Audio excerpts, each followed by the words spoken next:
never meant for me. The old house whispered secrets in the dead of night. Creaks and groans were its native language, and I, its newest resident, was just learning to understand them.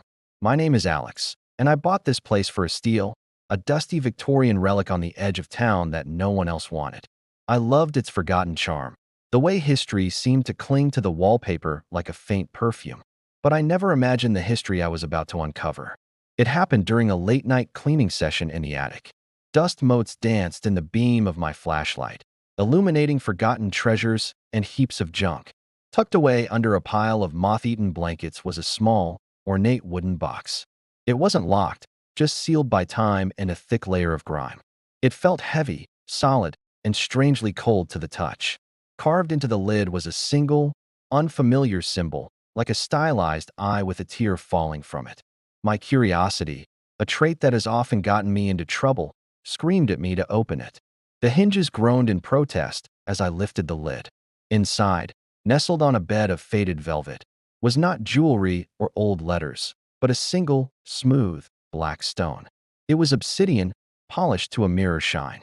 As I picked it up, the air in the attic grew heavy, and the flashlight flickered, casting long, dancing shadows that seemed to writhe and twist.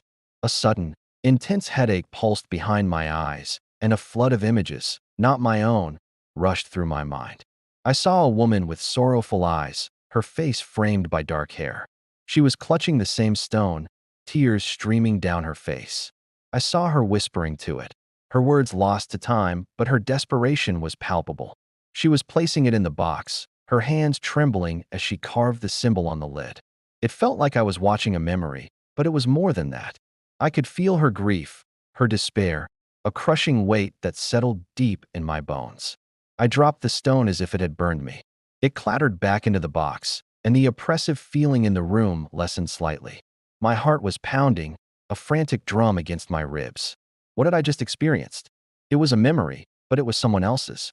The woman, I realized, must have poured her sorrow into that stone, sealing it away in this box, a vessel for her pain. The symbol on the lid wasn't a warning. It was a mark of grief, a tear shed for a pain too great to bear. Over the next few days, things got stranger. I started seeing her, the woman from the vision. A fleeting glimpse in a mirror, a shadowy figure at the edge of my vision. She never did anything threatening. She just watched, her expression one of unending sadness. The house, which once felt charmingly old, now felt haunted by her sorrow. Sleep offered no escape, as my dreams were filled with her weeping. I knew I couldn't live like this. The box was never meant for me. I hadn't just opened a container. I had released an echo of a life steeped in agony. I had to put it back. Not just the stone in the box, but the emotion back where it belonged. I took the box to the oldest part of the local cemetery, to a forgotten corner where the headstones were worn smooth by wind and rain. I didn't know her name, but I felt a pull towards a simple, unmarked grave. With a small shovel, I dug a hole in the damp earth. I whispered an apology to the air, to the spirit I had disturbed. I told her I hoped she could find peace. Then, I placed the box inside and covered it with dirt. As I walked away, the air felt lighter, the ever-present weight on my chest finally lifted. I never saw the woman again. The house returned to its quiet, creaky self. Sometimes I wonder about her story, what caused her such profound pain. But I know now that some things are sealed away for a reason. Some boxes are not meant to be opened, and some sorrows are not ours to bear. I learned that the hard way.